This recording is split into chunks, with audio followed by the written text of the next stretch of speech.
Outbound siguro. Sige.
Wala akong pouch. Ako rin po.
Hey, okay na ka? Basta ko. Nakakailan ako.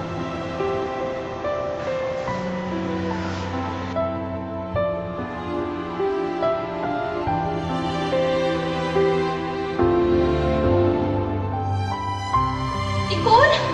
Okay. Okay na ka? Ha? Ako kagikan. Dugay na kay kanina magpanangsanan ka. Tanaw mo. Sinito pa siya mo ha. Oh my God.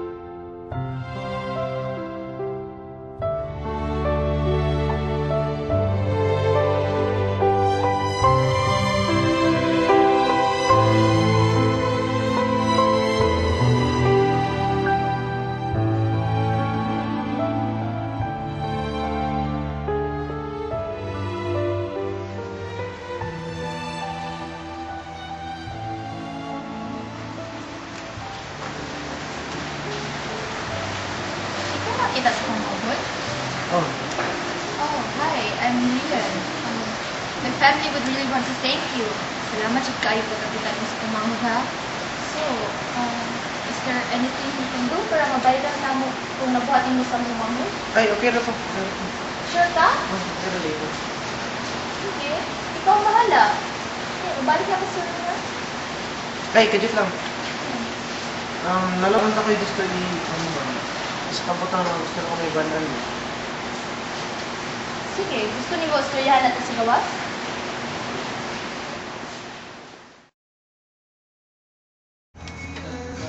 Her real name is Nicole Santos.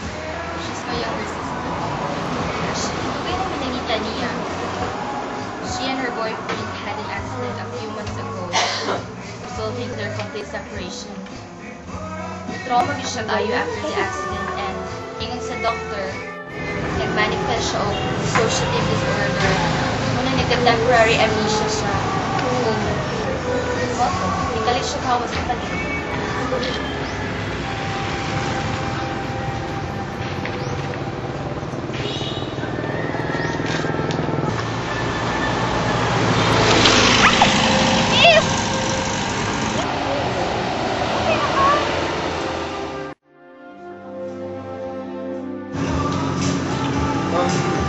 Nag-away sila before ang accident.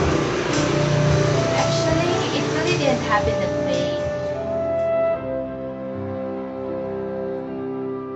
Pagkauman sa accident, Nicole told me everything. It was their anniversary tapos nag-celebrate sila sa apartment sa iyong uyab. They've been dating for 4 years na. Actually, nagplano na to sila magpakasal next year. Pero her boyfriend is really a sweet guy. And actually, siya rin matawag sa kumangod second team. Just Faye. And I know na love siya kay niya ako as sister.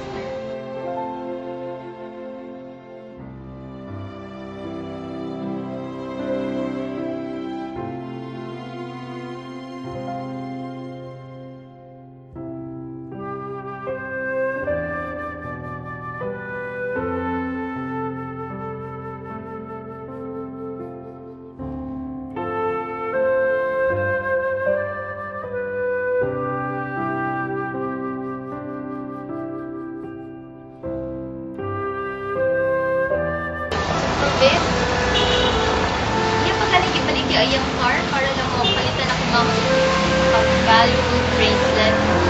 Pero ibis na malipay si Nicole, nasuko pa noon siya kay kabalo magit siya na that car was given by his father and di siya ganahan na ipalit na niya o bracelet and ang exchange kay ang car. So, nasuko siya.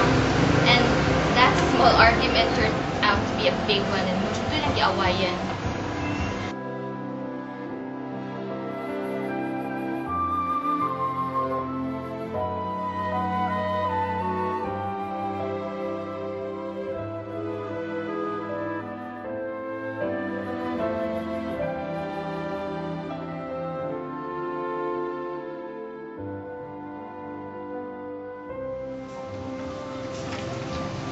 Itong puyo para mo siya ba?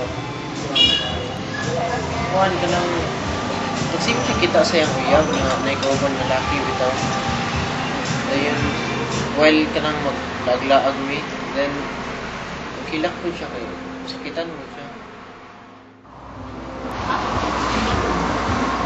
How's that possible?